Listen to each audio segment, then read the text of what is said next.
What's up everybody? Thana here, welcome back to another video.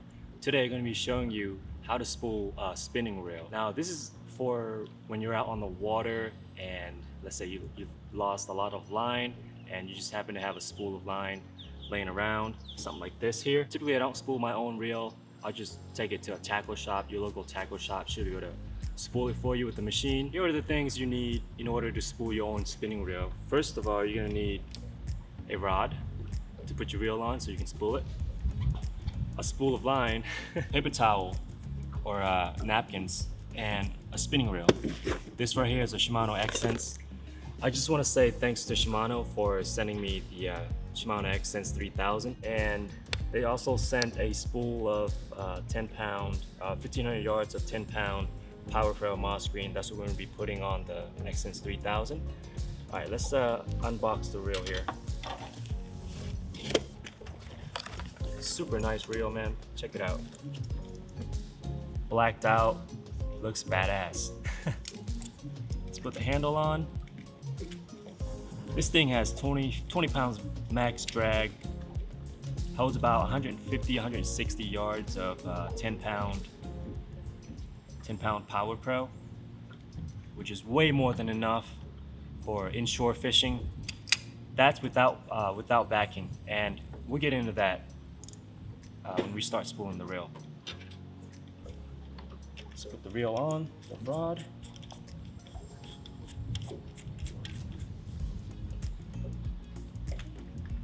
Alright, now we got the reel on the rod. Let's close this up. Actually, we're gonna need one more thing from this box here. This comes with like a sticky, it's like a sticky tab type deal.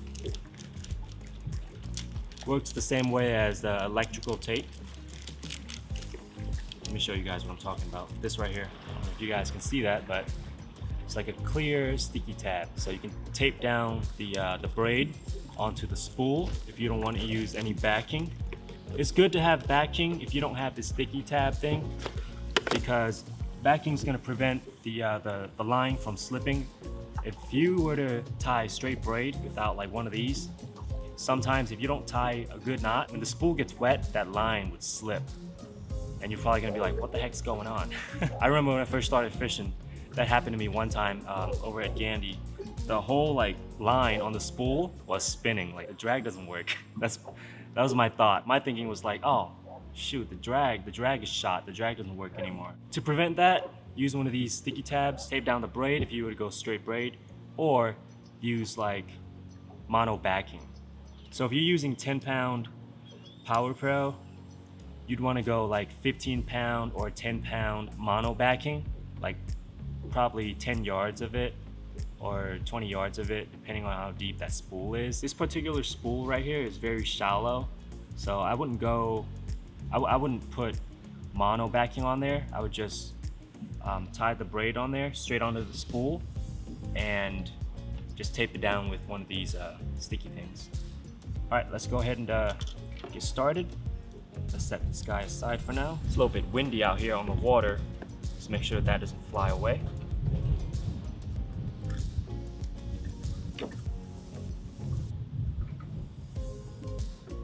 Usually I'll just feed it through here. The second guide, actually that's not the second guide.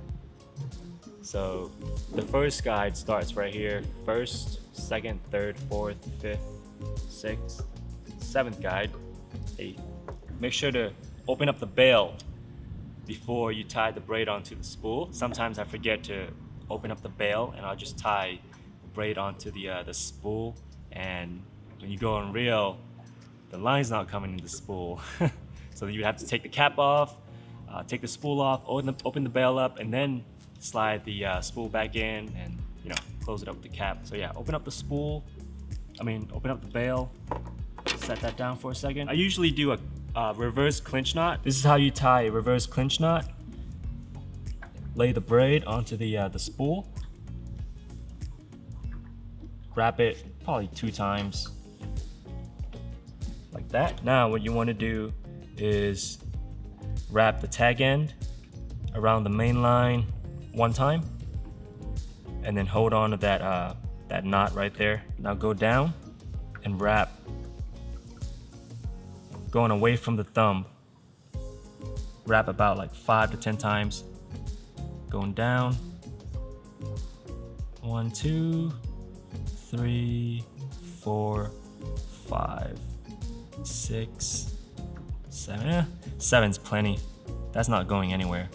Now what you want to do is feed that tag end back to the loop you just made, right there. And then just hold on to the tag end and just slowly cinch it down.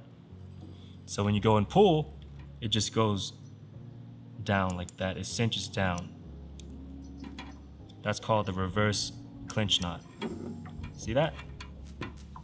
That's pretty tight right there, but we're gonna secure it more with this sticky tab thingy. Usually I like that line right in the center of the spool. Let's move it to the center. That's good right there. All right, let's tape it up right now. Like so.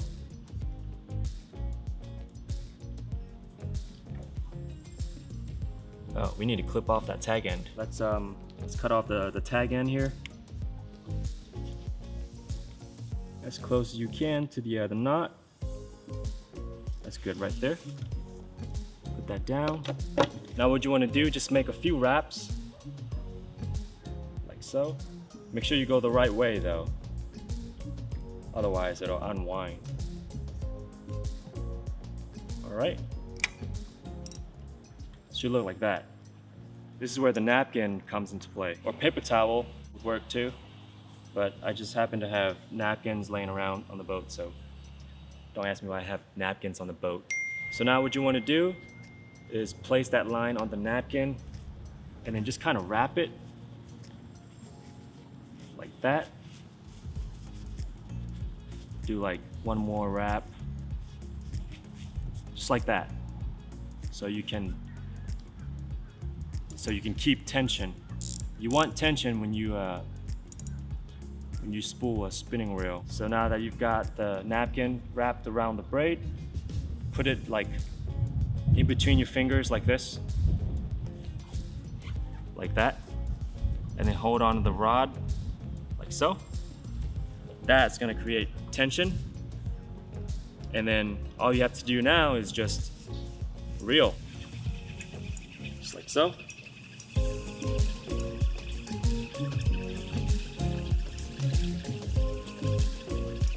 Keep tension, you'll feel it too. Keep going.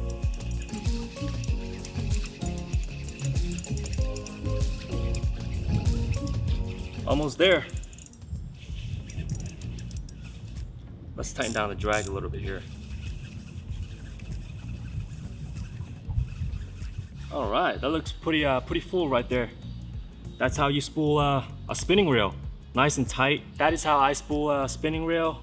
If you guys find this video helpful, hit that like button, hit that bell notification, hit that subscribe button, and I will see you in the next one. Peace.